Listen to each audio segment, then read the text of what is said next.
News 18 Kannada ಕನ್ನಡದ ಏಕೈಕ channel. ಅದು ತಿರುವಣ್ಣಾಮಲೆಯಿಂದ ಲೈವ್ ರೀಚ್ ಆಗಿದ್ದು, ಅಲ್ಲಿಂದ ಲೈವ್ ದೃಶ್ಯ ಸಮೇತ ನಾವು ನಿಮಗೆ ಕೊಟ್ಟಿದ್ದು.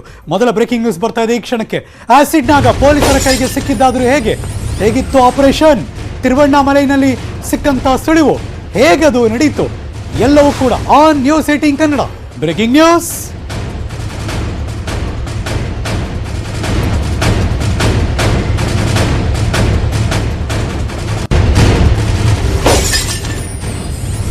ಇಡೀ ಆಪರೇಷನ್ನ ಕಹಾನಿ ನಿನ್ನೆ ಬೆಳಗ್ಗೆಯಿಂದ ಇಲ್ಲಿ ತನಕ ಏನೆಲ್ಲ ಆಯಿತು, ಆಪರೇಷನ್ ನಾಗ ಕಾರ್ಯಾಚರಣೆಯ ಕಂಪ್ಲೀಟ್ ಡೀಟೇಲ್ಸ್ ನ್ಯೂಸ್ 18 ಕನ್ನಡದ ಸ್ಕ್ರೀನ್ನಲ್ಲಿ ಎಕ್ಸ್ಕ್ಲೂಸಿವ್. ಈ ವಿಷಯ ಪೊಲೀಸರು ಗೊತ್ತಾದ ಮೇಲೆ ಆ ಜಾಗಕ್ಕೆ ಹೋದಂತಹ ಪೊಲೀಸರು ನೆಕ್ಸ್ಟ್ ಅಂದ್ರೆ ಅದು ನ್ಯೂಸ್ 18 ಕನ್ನಡದ ಕ್ಯಾಮ್ರಾ, ಕನ್ನಡದ ಏಕೈಕ ಚಾನಲ್ ರೀಚ್ ಆಗಿದ್ದು, ಅಲ್ಲಿಂದ ಮಾಹಿತಿ ಕೊಟ್ಟಿದ್ದು.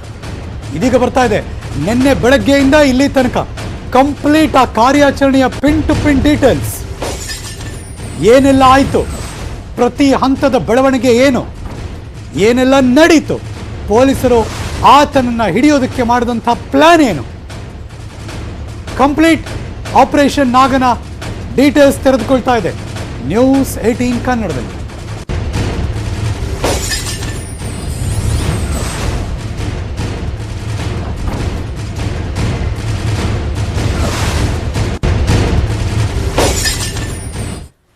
ನೀವು ನೋಡ್ತಿರುವಂಥ ಬೆಳವಣಿಗೆ ಮೂರು ದೃಶ್ಯ ಏನಪ್ಪಾ ಅಂದರೆ, ಒಂದು, ಆತ ಸಿಕ್ಕಾಕೊಂಡ ಮೇಲೆ ಕೈ ಕಟ್ಟಿ ಹಿಂದ್ಗಡೆ ಆತನ ಕಾವಿ ಧರಿಸಿರುವಂಥ ರೀತಿ ನೋಡ್ತಾ ಇದ್ದೀರಾ. ಇದು ತಮಿಳುನಾಡಿನ ತಿರುವಣ್ಣಾಮಲೈ ಆಶ್ರಮದಲ್ಲಿ ಕಂಡಂಥ ಆ ವ್ಯಕ್ತಿ ಆಸಿಡ್ ನಾಗ ಅರೆಸ್ಟ್ ಆಗಿದ್ದು ತಿರುವಣ್ಣಾಮಲೆ ದೃಶ್ಯ. ಅದು ನ್ಯೂಸ್ 18 ಕನ್ನಡದ ಎಕ್ಸ್ಕ್ಲೂಸಿವ್.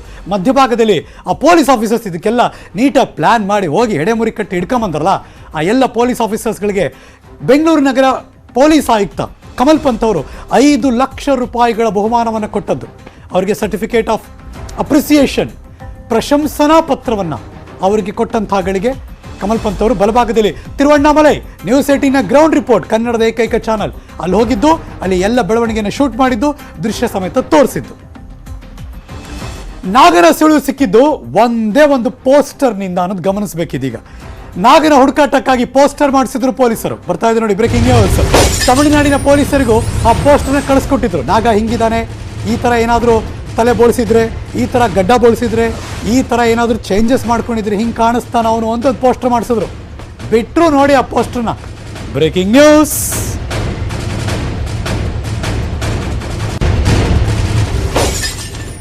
ತಿರುವಣ್ಣಾಮಲೈನಲ್ಲಿ ಓರ್ವ ವ್ಯಕ್ತಿ ಆ ಪೋಸ್ಟರ್ನ ನೋಡ್ದ. ತುಂಬ ಸರಿ ನಾವು ನೋಡ್ತಿರ್ತೀವಲ್ಲ, ಯಾರು ತಪ್ಪಿಸ್ಕೊಂಡಿದ್ದಾರೆ, ಯಾರು ಹುಡುಕಾಟದಲ್ಲಿದ್ದಾರೆ, ಗೊತ್ತರೆ ಹೇಳಿ ನಂಬರ್ ಕೊಡ್ತಾರೆ, ಎಲ್ಲ ಕಡೆ ಅವಾಗವಾಗ ನೋಡ್ತಿರ್ತೀವಲ್ಲ, ಅದೇ ಥರ ಒಬ್ಬ ನೋಡ್ದ ವ್ಯಕ್ತಿಯ. ಎಲ್ಲೋ ನೋಡಿದ್ನಲ್ಲ ನಾನು ಅಂತ ಅವನಿಗೆ, ಬಿಕಾಸ್ ನೋಡಿದ್ನಲ್ಲ ಈತನನ್ನ, ಎಲ್ಲೋ ಮಿಸ್ ಹೊಡಿತಾ ಇದೆಯಲ್ಲ, ಇದೇ ಥರ ಇದ್ದ ಅಲ್ವಾ ಅಂತ ಅವನು ಡೌಟ್ ಬರೋಕ್ಕೆ ಶುರುವಾಯಿತು. ಅದರೊಂದು ನಂಬರ್ ಕೊಟ್ಟಿದ್ದಲ್ಲ ಪೊಲೀಸರು, ಏನೇ ಅನುಮಾನ ಇದ್ರೆ ನಂಬರ್ಗೆ ಫೋನ್ ಮಾಡಿ ಅಂತ. ಆ ವ್ಯಕ್ತಿಯ ನಂಬರ್ಗೆ ಕರೆ ಮಾಡ್ದ. ಕಾಮಾಕ್ಷಿಪಾಳ್ಯ ಇನ್ಸ್ಪೆಕ್ಟರ್ ಪ್ರಶಾಂತ್ಗೆ ಫೋನ್ ಬಂತದು.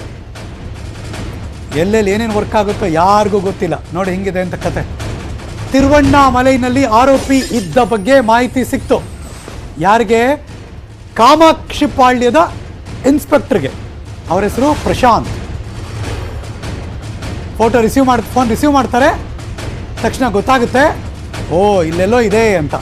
ಆರೋಪಿಯ ಫೋಟೋ ಕಳಿಸುವಂತೆ ಇನ್ಸ್ಪೆಕ್ಟರ್ ಹೇಳಿದ್ರು. ಆ ಕಡೆಯಿಂದ ಧ್ಯಾನ ಸ್ಥಿತಿಯಲ್ಲಿದ್ದ ನಾಗನ ಫೋಟೋ ಬಂತು. ನೀವು ಹಂಗೆ ಹೋಗಿ ನಿಮ್ಗೆ ಅನುಮಾನ ಇದೆಯಲ್ಲ, ಒಂದು ಫೋಟೋ ತೆಗೆದು ಕಳಿಸಿ ಅಂದರು. ಅವ್ರು ಕಳಿಸಿದ್ರು, ಬಂತು. ಆ ಫೋಟೋ ನೋಡ್ತಿದ್ದಾಗೇನೆ ಆತನ ಕೈಗೆ ಗಾಯ ಆಗಿರೋದು ಕನ್ಫರ್ಮ್ ಆಯಿತು. ಈತನೇ ನಾಗೇಶ್ ಅಂತ ಕನ್ಫರ್ಮ್ ಆಯಿತು ಪೊಲೀಸರಿಗೆ. ಟೀಮ್ ರೆಡಿ ಆಯಿತು. ನೆನ್ನೆ ಮಧ್ಯಾಹ್ನ 3 ಗಂಟೆಗೆ ತಿರುವಣ್ಣಾಮಲೆಗೆ ಪ್ರಶಾಂತ್ ಟೀಮ್ ಎಂಟ್ರಿ ಕೊಟ್ಟರು. ಇದಿಷ್ಟನ್ನು ಕಮಲ್ ಪಂತ್ ಅವರು ತುಂಬ ಚೆನ್ನಾಗಿ ಪಿನ್ ಟು ಪಿನ್ ಎಕ್ಸ್ಪ್ಲೈನ್ ಮಾಡಿದ್ರು. ಕೇಳಿಸ್ಕೊಳ್ಳಿ. ಮತ್ತು ರಾಷ್ಟ್ರ ಮಟ್ಟದ ಕೆಲವು ಪೇಪರ್ಗಳಲ್ಲಿ ನಾವು ಈ ಒಂದು ಪೋಸ್ಟರ್ ಹಾಕೋಣ ಅಂತ, ಮತ್ತು ಈ ಎಲ್ಲ ದೇವಸ್ಥಾನ ಎಲ್ಲಿ ಜನ ಜಾಸ್ತಿ ಹೋಗ್ತಾರೆ ಅಂಥ ದೇವಸ್ಥಾನಗಳಿಗೆ ನಾವು ನಮ್ಮ ಪೋಸ್ಟರ್ ಹಾಕೋಣ ಅಂತ ನಮ್ಮ 2 ಜನ ಪೊಲೀಸವರು ನಿನ್ನೆ ಬೆಳಿಗ್ಗೆ ಈ ದೇವಸ್ಥಾನಕ್ಕೆ, ತಿರುವಣ್ಣಾಮಲೈ ದೇವಸ್ಥಾನಕ್ಕೆ ಹೋಗಿ ಅಲ್ಲಿ ನಿನ್ನೆ ಬೆಳಿಗ್ಗೆ ಇವಂದು ಪೋಸ್ಟರ್ ಹಂಚ್ತಾರೆ. ಆ ಪೋಸ್ಟರ್ ಹಂಚಿದ ಮೇಲೆ ನಿನ್ನೆ ಮಧ್ಯಾಹ್ನ ನಮ್ಮ ಕಾಮಾಕ್ಷಿಪಾಳ್ಯ ಇನ್ಸ್ಪೆಕ್ಟರ್ಗೆ ಅದರಲ್ಲಿ ಬರೆದಿರೋ ನಂಬರ್ ಪ್ರಕಾರ ಪ್ರಶಾಂತ್ ಅವ್ರಿಗೆ ಒಂದು ಫೋನ್ ಬರುತ್ತದೆ. ಅಲ್ಲಿಂದ ಒಬ್ಬ ಮನುಷ್ಯ ಫೋನ್ ಮಾಡ್ತಾನೆ, ಒಬ್ಬ ಮನುಷ್ಯ ಇಲ್ಲಿ ಬಂದಿದ್ದಾನೆ, ಎಷ್ಟು ದಿವಸದಿಂದ ಇಲ್ಲಿ ಇದ್ದಾನೆ ಅವನು, ಇವನು ನಿಮ್ಮವನು ಇದೇ ದನ ಅಂತ ಇರ್ಬೋದು ಅಂತ ಹೇಳ್ತಾನೆ. ಆವಾಗ ನಮ್ಮ ಇನ್ಸ್ಪೆಕ್ಟರ್ ಪ್ರಶಾಂತ್ ಅವ್ರಿಗೆ ಹೇಳ್ತಾರೆ, ನೀವು ಏನಾದ್ರು ಮಾಡಿ ಅವನದು ಫೋಟೋ ಕಳಿಸ್ಲಿಕ್ಕೆ ಆಗತ್ತದ ಅಂತ ಕೇಳ್ತಾರೆ. ಈ ಪೋಸ್ಟರನ್ನು ಎಲ್ಲ ಕಡೆ ಎಲ್ಲ ಹಂಚಿದ್ರು ಈ ಥರ. ಆಮೇಲೆ ಎಲ್ಲ ಥರ ಎಲ್ಲ ಸಾಧ್ಯತೆ ಇರೋ ಆದರೆ ಯಾವ ವೇಷದಲ್ಲಿ ಇರ್ತಾರೆ ಅಂತ ಹೇಳಿ ಎಲ್ಲ ಬನ್ನಿ ಇವರೇ ಬನ್ನಿ ಸ್ವಲ್ಪ ನೀವು. ಸೊ ಈ ಥರ ಈ ಪೋಸ್ಟರ್ ಹಾಕ್ತಾರೆ.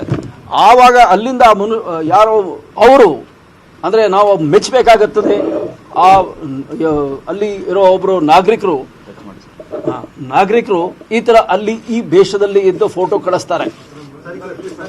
ಆವಾಗ ಇನ್ಸ್ಪೆಕ್ಟರ್ ಪ್ರಶಾಂತ್ ಅವರು ಮತ್ತು ACP ರವಿ ಅವರೆಲ್ಲ ನೋಡಿ ಇವ್ರ ಕೈಯಲ್ಲಿ ಆ್ಯಸಿಡ್ ಬರ್ನ್ ಇದೆ ಅಂತ ಇವ್ರಿಗೆ ಕಾಣುತ್ತದೆ ಕೆಳಗೆ. ಅದು ಗೊತ್ತಾದ ಮೇಲೆ ಆವಾಗ ನಮ್ಮ ಇಬ್ಬರು ಪೊಲೀಸರು ಅದೇ ಜಾಗದಲ್ಲಿ ಅವರು ಇದ್ದರು. ಅಲ್ಲಿಂದ ಸ್ವಲ್ಪ ದೂರದಲ್ಲಿ ಹೋಗಿದ್ರು, ಅರ್ಧ ಗಂಟೆ ದೂರದಲ್ಲಿ ಬೇರೆ ಕಡೆ ಹೋಗ್ತಾ ಇದ್ರು. ಅಲ್ಲಿ ಕೂಡಲೇ ಪ್ರಶಾಂತ್ ಅವರಿಗೆ ಹೇಳಿ ವಾಪಸ್ ನೀವು ಅದೇ ಜಾಗಕ್ಕೆ ಹೋಗಬೇಕು, ಈ ನಂಬರಿಂದ ಕಾಲ್ ಬಂದಿದೆ, ಈ ನಂಬರ್ ಮಾತಾಡಿ ಅವರು ನಿಮಗೆ ಈ ಮನುಷ್ಯನ ತೋರಿಸ್ತಾರೆ ಅಂತ ಹೇಳಿದ ಮೇಲೆ ಆವಾಗ ಇವರಲ್ಲಿ ಹತ್ರ ಹೋಗ್ತಾರೆ ಇದ್ರು ಈ ಥರ. ಪ್ರಶಾಂತ್ ಇಲ್ಲಿ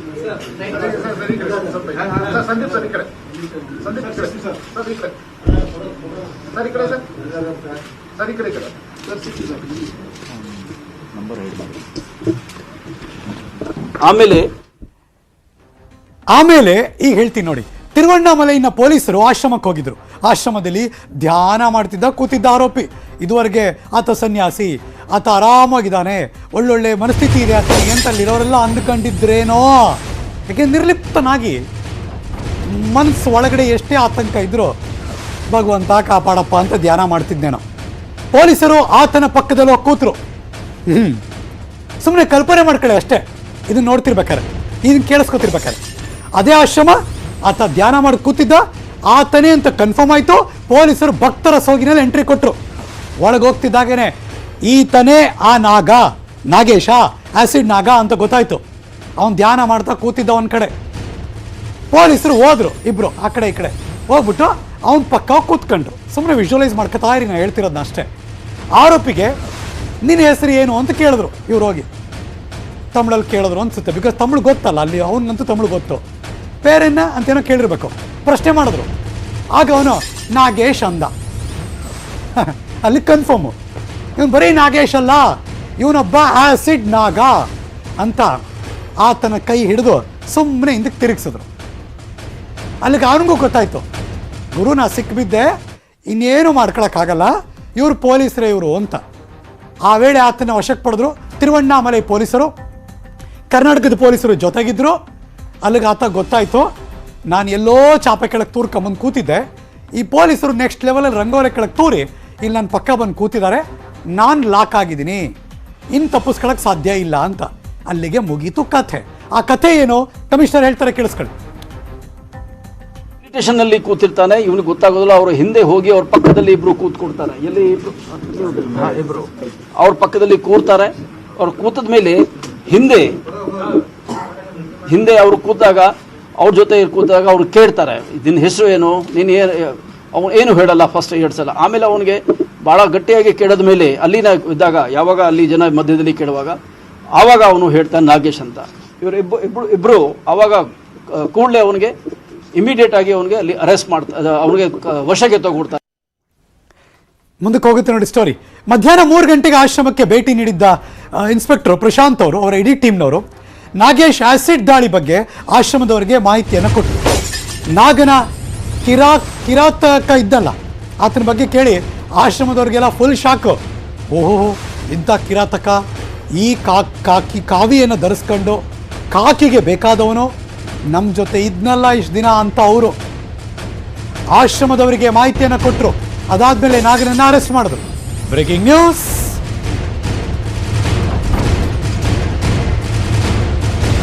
ಮಧ್ಯಾಹ್ನ 3 ಗಂಟೆ ಆಶ್ರಮಕ್ಕೆ ಭೇಟಿ ಕೊಟ್ಟರು ಇನ್ಸ್ಪೆಕ್ಟರ್ ಪ್ರಶಾಂತ್. ಬಿಕಾಸ್ ಅವರೇ ಫೋನ್ ರಿಸೀವ್ ಮಾಡಿದವರು, ಅವರೇ ತನ್ನ ಲೀಡ್ ತಗೊಂಡಿದ್ದು. ಸೊ ಅವರೇ ಎಂಟ್ರಿ ಕೊಟ್ಟರು, ಆಶ್ರಮದವ್ರು ಮಾಹಿತಿ ಕೊಟ್ಟರು. ಇವನೇ ಕಿರಾತಕ, ಇವನೇ ನಾಗ, ಇವನು ಕಾವಿದಾರಿ ಅಲ್ಲ, ಇವನೊಬ್ಬ ಕ್ರಿಮಿನಲ್, ಇವನೊಬ್ಬ ಆರೋಪಿ, ಅಪರಾಧಿ. ಹಾಗಾಗಿ ಇವನ್ನ ನಾವು ಅರೆಸ್ಟ್ ಮಾಡ್ತಿದ್ದೀವಿ ಅಂತ ಆಶ್ರಮದವ್ರು ಮಾಹಿತಿ ಕೊಟ್ಟರು. ಅವರೆಲ್ಲ ದಂಗು, ಓಹೋ ಇಂಥವನ ಅಂತ. ಕಮಲ್ ಪಂತ್ ಅವರು ಎಕ್ಸ್ಪ್ಲೈನ್ ಮಾಡ್ತಾರೆ, ಕೇಳಿಸ್ಕೊಳ್ಳಿ. ಈ ಕೃತ್ಯವನ್ನು ಮಾಡಿರುವ ಅಪರಾಧಿ ನಾಗೇಶನ್ನು ನಮ್ಮ ಪೊಲೀಸವರು ಭಾಳ ಶ್ರಮದಿಂದ ಕೆಲಸ ಮಾಡಿ ನಿನ್ನೆ ರಾತ್ರಿ ತಮಿಳುನಾಡು ತಿರುವಣ್ಣಾಮಲೈಯಲ್ಲಿ ದಸ್ತಗಿರಿ ಮಾಡುವಲ್ಲಿ ಯಶಸ್ವಿಯಾಗಿದ್ದಾರೆ. ಈ ಕೃತ್ಯವನ್ನು ಮಾಡಿರುವ ಅಪರಾಧಿ ನಾಗೇಶನ್ನು ನಮ್ಮ ಪೊಲೀಸವರು ಭಾಳ ಶ್ರಮದಿಂದ ಕೆಲಸ ಮಾಡಿ ನಿನ್ನೆ ರಾತ್ರಿ ತಮಿಳುನಾಡು ತಿರುವಣ್ಣಾಮಲೈಯಲ್ಲಿ ದಸ್ತಗಿರಿ ಮಾಡುವಲ್ಲಿ ಯಶಸ್ವಿಯಾಗಿದ್ದಾರೆ. ಯಾರಾದರೂ ಸ್ಕ್ರೀನ್ ಪ್ಲೇ ಮಾಡಬೇಕು, ಸಿನಿಮಾ ಬರಿಬೇಕು, ಸ್ಟೋರಿ ಬರಿಬೇಕು ಅನ್ನೋರು ಈ ಸ್ಟೋರಿ ಕೇಳಿಸ್ಕೊಳ್ಳಿ. ಯಾಕೆಂದ್ರೆ ಇದನ್ನ ಕಮಲ್ ಪಂತ್ ಅವರೇ ಏನಾಯ್ತು ಹಿಂದೆ ಅನ್ನೋದನ್ನ ಬಿಚ್ಚಿಟ್ಟಿದ್ದಾರೆ. 7 ವರ್ಷಗಳ ಹಿಂದೆ ಯುವತಿಯ ಹಿಂದೆ ಬಿದ್ದಿದ್ದ ಈ ನಾಗ ಅನ್ನೋ ಹುಡುಗ, ಯುವತಿ ಮನೆ ಹತ್ರನೇ ಈತ ಕೂಡ ಮನೆ ಮಾಡ್ಕೊಂಡಿದ್ದ. ನಾಗೇಶ್ ಸ್ನೇಹಿತನ ಜೊತೆ ಆ ಬಿಲ್ಡಿಂಗ್ ನಲ್ಲಿ ಆತ ವಾಸ ಇದ್ದ. ಫ್ಲಾಶ್ ಬ್ಯಾಕ್ ಓಪನ್ ಮಾಡ್ತಾರೆ ಕಮಲ್ ಪಂತ್ ಅವರು. Breaking news.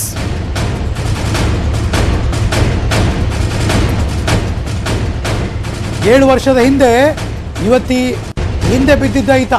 ಲವ್ ಯು ಅಂತ, ಪ್ರೀತಿ ಮಾಡು ಅಂತ. ಯುವತಿಯ ಮನೆ ಸಮೀಪನೇ ಮನೆ ಮಾಡ್ಕೊಂಡ ಆಕೆಗೋಸ್ಕರ. ನಾಗೇಶ್ ತನ್ನ ಸ್ನೇಹಿತನ ಜೊತೆ ಆ ಬಿಲ್ಡಿಂಗಲ್ಲಿ ವಾಸ ಇದ್ದ.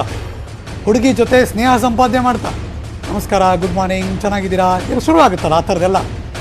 ಟ್ರೈ ಮಾಡ್ದ ಒಂದಷ್ಟು ಹತ್ರ ಆಗೋದಕ್ಕೆ ಅಂತ. ತಮ್ಮ ಪೋಷಕರಿಗೆ ವಿಷಯ ತಿಳಿಸಿದ್ರು. ಇವತ್ತು ಇವ್ನು ಯಾರೋ ಹತ್ರ ಬರ್ತಿದ್ರು, ತುಂಬ ಇರಿಟೇಟ್ ಆಗ್ತಿದೆಯೋ ಏನೋ ಗೊತ್ತಿಲ್ಲ ಅಂತ ಮನೆ ಖಾಲಿ ಮಾಡಿಸಿದ್ರು ಯುವತಿ ಪೋಷಕರು. ಬಿಕಾಸ್ ಅದೇ ಬಿಲ್ಡಿಂಗಲ್ಲಿ ಇದ್ನಲ್ಲ, ಇವನು ಯಾಕೋ ಸರಿ ಇಲ್ಲ, ಸ್ವಲ್ಪ ಡೇಂಜರ್ ಅನ್ನಿಸ್ತಾನೆ, ನಾಟ್ ಗುಡ್ ಅಂತ ಮನೆ ಖಾಲಿ ಮಾಡಿಸೋದು. ಯುವತಿ ದೊಡ್ಡಪ್ಪನ ಭೇಟಿ ಮಾಡಿದ ಈ ನಾಗ. ಬಿಕಾಸ್ ಅಪ್ಪ ಅಮ್ಮನ ಜೊತೆ ಆಗಲ್ಲ ಅಂತ ಗೊತ್ತಾದಾಗ ಇಂಡೈರೆಕ್ಟಾಗಿ ಅಪ್ರೋಚ್ ಶುರು ಆಗುತ್ತಲ್ಲ, ಹಾಗೆದು ದೊಡ್ಡಪ್ಪನ ಭೇಟಿ ಮಾಡ್ದ. ನನ್ನ ಜೊತೆ ಮದುವೆ ಮಾಡ್ಕೊಡಿ ಪ್ಲೀಸ್ ಅಂತ ಅವ್ರನ್ನ ಕೆಳಗೆ ಶುರು ಮಾಡ್ದ. ಅವ್ರು ಒಪ್ಪಲಿಲ್ಲ, ಮದುವೆಗೆ ಒಪ್ಪಲಿಲ್ಲ. ಕೋಪ ಬಂತು ನಾಗನ್ಗೆ. 2020ರಲ್ಲೇ ಆಸಿಡ್ ಹಾಕಬೇಕು ಅಂತ ಪ್ಲ್ಯಾನ್ ಮಾಡ್ಕೊಂಡ ನಾಗ. 20 ಲೀಟರ್ ಆಸಿಡ್ ಖರೀದಿ ಮಾಡ್ದ ಈ ನಾಗ. 2 ವರ್ಷಗಳ ಹಿಂದೆ ಆಸಿಡ್ ಹಾಕಬೇಕಾಗಿತ್ತು, ಅದು ಯಾಕೋ ಮನಸ್ಸು ಚೇಂಜ್ ಮಾಡ್ಕೊಂಡ. ಸುಮ್ಮನೆ ಆಗ್ಬಿಟ್ಟ, ಬೇಡ, ಪ್ರೀತಿ ಮಾಡ್ತಿದ್ದೀನಿ, ಮದುವೆ ಆಗ್ಬೋಣ, ಒಂಚೂರು ಟೈಮ್ ತಗೊಳ್ತಾ ಇದ್ದಾರೇನೋ, ಬೇಡ ಅಂತ ಸುಮ್ಮನಾದ. ಕಳೆದ ತಿಂಗಳು ಮದುವೆ ಆಗಬೇಕು ಅಂತ ಇವತ್ತಿಗೆ ಒತ್ತಾಯ ಮಾಡ್ದ. ಆಕೆ ಸಾರಾ ಸಗ್ಟಾಗಿ ನೀರಾಕ್ಷೆ ಮಾಡಿದ್ರು, ಮದುವೆ ಆಗಲ್ಲ ಅಂತ. ಈ ಸಂದರ್ಭದಲ್ಲಿ ಮದುವೆ ಆಗಬೇಕು ಅಂತ, ಇಲ್ಲ ಆ್ಯಸಿಡ್ ಹಾಕ್ತೀನಿ ಅಂತ ಬೆದರಿಕೆ. ಕೋಪದಿಂದ ಏಪ್ರಿಲ್ 28 ಮುಹೂರ್ತ ಫಿಕ್ಸ್ ಮಾಡ್ದ ನಾಗ. ಆ್ಯಸಿಡ್ ದಾಳಿ ಮಾಡೇ ಬಿಟ್ಟ. ಆ್ಯಸಿಡ್ ಎರಿಸ್ದ. ಅದಾದಮೇಲೆ ಸಂಬಂಧಿಕರಿಗೆ ವಿಷಯ ತಿಳಿಸ್ದ. ಆದರೆ ಅವರು ರಾಜಗೋಪಾಲ್ ನಗರ ಠಾಣೆಗೆ ಹೋಗೋದಕ್ಕೆ ಹೇಳಿದ್ರು. ಇಲ್ಲ, ಕೋರ್ಟ್ಗೆ ಹೋಗ್ತೀನಿ ಅಂತ ತಿಳಿಸಿ ಎಸ್ಕೇಪ್ ಆದ. ಇಷ್ಟನ್ನು ಕಮಲ್ ಪಂತ್ ಅವರು ಎಳೆಯಾಗಿ ಬಿಚ್ಚಿಟ್ಟಿದ್ದಾರೆ. ಲೆಟ್ಸ್ ಗೋ, ಕಮಲ್ ಪಂತ್ ಅವರೇ ಹೇಳ್ತಾರೆ, ಕೇಳೋಣ. ಈ ಅಪರಾಧಿ ಮತ್ತು ಈ ವಿಕ್ಟಿಮ್ ಒಂದೇ ಬಿಲ್ಡಿಂಗಲ್ಲಿ ವಾಸ ಮಾಡ್ತಾಯಿದ್ರು. ಅಲ್ಲಿ ಈ ಮನುಷ್ಯ ಈ ಹುಡುಗಿ ಮೇಲೆ ಅವರು ಫ್ರೆಂಡ್ಶಿಪ್ ಮಾಡಲಿಕ್ಕೆ ಪ್ರಯತ್ನ ಪಟ್ಟಿದ್ದರು. ಆವಾಗ ಆಯಮ್ಮ ಇವನಿಗೆ ಅದಕ್ಕೆ ನಿರಾಕರಿಸಿದಾಗ ಆಯಮ್ಮ ಅವ್ರ ನೆಂಟರವರಿಗೆ ಈ ವಿಷಯ ಹೇಳಿದ ಮೇಲೆ ಅವರು ಅಲ್ಲ ಇವನಿಗೆ ಅಲ್ಲಿಂದ ಜಾಗ ಖಾಲಿ ಮಾಡಿ ಆ ಮನೆಯಿಂದ ಹೊರಗೆ ಹಾಕಿದರು. ತದನಂತರ ನಮಗೆ ಈಗ ಗೊತ್ತಾಯಿತು, ಈ 7 ವರ್ಷ ಅವಧಿಯಲ್ಲಿ ಅವನು ಅಲ್ಲಿ ಇವನಿಗೆ ಒಬ್ಬ ಸ್ನೇಹಿತ ಇದ್ದ. ಆ ಸ್ನೇಹಿತ ಅದೇ ಮನೆಯಲ್ಲಿ ವಾಸ ಮಾಡ್ತಾ ಇದ್ದ. ಅವನ ಜೊತೆ ಒಂದು ಬಿಸ್ನೆಸ್ ಡೀಲಿಂಗ್ ಕೂಡ ಇತ್ತು. ಆ ಸ್ನೇಹಿತ ಮುಖಾಂತರ ಇವನು ಅಲ್ಲಿ ಇರೋ ಎಲ್ಲ ವಿಷಯ ಬಗ್ಗೆ ಮಾಹಿತಿಯನ್ನು ಪಡ್ಕೊಡ್ತಾ ಇದ್ದ. ಆ ಮನೆಯಲ್ಲಿ ಏನಾಗ್ತಾ ಇದೆ, ಏನು ಕೆಲಸ ನಡೀತಾ ಇದೆ, ಮತ್ತು ಈ ಹುಡುಗಿ ಏನು ಮಾಡ್ತಾಳೆ ಅಂತ ಹೇಳಿ ಇವನು ಎಲ್ಲ ವಿಷಯನೂ ತಿಳ್ಕೊಡ್ತಾ ಇದ್ದ. ಮತ್ತು ನಮಗೆ ಈ 16 ದಿವಸ ಮಾಡಿರುವ ತನಿಖೆಯಿಂದ ಗೊತ್ತಾಯಿತು, ಆ ಅಯ್ಯಮ್ಮನಿಗೆ ಗೊತ್ತಿಲ್ಲದೆ ಇವನು ಸ್ಟಾಕ್ ಕೂಡ ಮಾಡ್ತಾ ಇದ್ದ. ಆ ಬಗ್ಗೆ ನಮಗೆ ಕೆಲವು ಸಾಕ್ಷಿ ಕೂಡ ಸಿಕ್ಕಿದೆ. ಆವಾಗ ಸ್ಟಾಕಿಂಗ್ ಅಂದರೆ ಹಿಂದೆ ಹೋಗೋದು, ನೋಡೋದು ಅಂತ, ಆ ಹಿಂಬಾಲಿಸೋದು, ಅದು ಅದಕ್ಕೆ ನಮಗೆ ಸಾಕ್ಷ್ಯ ಸಿಕ್ಕಿದೆ. ಅದು ಅಲ್ಲದೆ ಮೊನ್ನೆ ಈ ಫ್ರೆಂಡ್ ಮುಖಾಂತರ ಯಾವಾಗ ಇವನಿಗೆ ಗೊತ್ತಾಯಿತು ಈ ವಿಕ್ಟಿಮ್ ಅಕ್ಕನ ಮದುವೆ ಫಿಕ್ಸ್ ಆಗಿದೆ, ಮತ್ತು ಆಮೇಲೆ ಇವ್ರದ್ದು ಕೂಡ ಮದುವೆ ಆಗೋ ಸಾಧ್ಯತೆ ಇದೆ ಅಂತ, ಆವಾಗ ಇವನು ತುಂಬ ರೆಸ್ಲೆಸ್ ಆಗಿ ಡೆಸ್ಪರೇಟ್ ಆಗ್ತಾನೆ. ಆವಾಗ 7 ವರ್ಷ ಹಿಂದೆ ಈ ಅಪರಾಧಿ ಇದೆಲ್ಲ ಬೆಂಗಳೂರಲ್ಲಿ ಕೂತು ಮಾನ್ಯ ನಗರ ಪೊಲೀಸ್ ಕಮಿಷನರ್ ಕಮಲ್ ಪಂತ್ ಅವರು ನಮಗೆ ಎಕ್ಸ್ಪ್ಲೈನ್ ಮಾಡ್ತಾ ಇದ್ರು. ಆದರೆ ಅದೇ ನನ್ನ ಸಹೋದ್ಯೋಗಿ ಅದೇ ತಿರುವಣ್ಣಾಮಲೈ ಆ ಆಶ್ರಮ ಅಲ್ಲಿಂದಾನೆ ಬೆಳಗ್ಗೆಯಿಂದ ಲೈವ್ ದೃಶ್ಯ ಅಲ್ಲಿ ಮಾತಾಡಿಸ್ತಿದ್ದಾರೆ, ಹೇಗೆಲ್ಲ ಆಯಿತು ಅಂತ ನಿಮ್ಮ ಮುಂದೆ ತೆರೆದಿಡ್ತಿದ್ದಾರೆ. ನ್ಯೂಸ್ 18 ಕನ್ನಡ, ಕನ್ನಡದ ಮೊದಲ ಚಾನಲ್, ಎಕ್ಸ್ಕ್ಲೂಸಿವ್ ತಿರುವಣ್ಣಾಮಲೈ ಆಶ್ರಮಕ್ಕೆ ರೀಚ್ ಆಗಿದ್ದು. ನನ್ನ ಸಹೋದ್ಯೋಗಿ ಮಂಜು ಚಂದ್ರ ಅಲ್ಲಿಂದ ಮತ್ತೆ ಒನ್ಸ್ ಅಗೈನ್ ಲೈವ್ ಜಾಯಿನ್ ಆಗ್ತಿದ್ದಾರೆ. ಗುಡ್ ಆಫ್ಟರ್ನೂನ್ ಮಂಜು. ಎಳೆ ಎಳೆಯಾಗಿ ಕಮಲ್ ಪಂತ್ ಅವರು ಅಲ್ಲಿ ನಡೆದಿರೋದೆಲ್ಲ ಬಿಚ್ಚಿಡ್ತಾ ಇದ್ರು. ನೀವಂತೂ ಅಲ್ಲೇ ಹೋಗಿ ನ್ಯೂಸ್ 18 ಕನ್ನಡದ ಮೂಲಕ ಕೋಟ್ಯಾಂತರ ಜನಕ್ಕೆ ವಿಜುವಲೇ ತೋರಿಸ್ತಾ ಇದ್ದೀರಾ. ಆಶ್ರಮದವ್ರಿಗೆಲ್ಲ ಒಂದಷ್ಟು ಶಾಕ್ ಆಗಿರ್ಬೇಕಲ್ಲ, ಇಂಥವ್ರು ಯಾರೋ ಬಂದರು ಅಂತ. ಹೇಗೆ ಆತ ಒಳಗೋಗಿ ಸೇರ್ಕೊಂಡಿದ್ದು? ಇದೆಲ್ಲ ನಡೆದ ಮೇಲೆ ಈಗ ಆಶ್ರಮದಲ್ಲಿ ಏನಾದರೂ ಒಂದು ಬೆಳವಣಿಗೆ ಕಾಣಿಸ್ತಿದ್ಯಾ?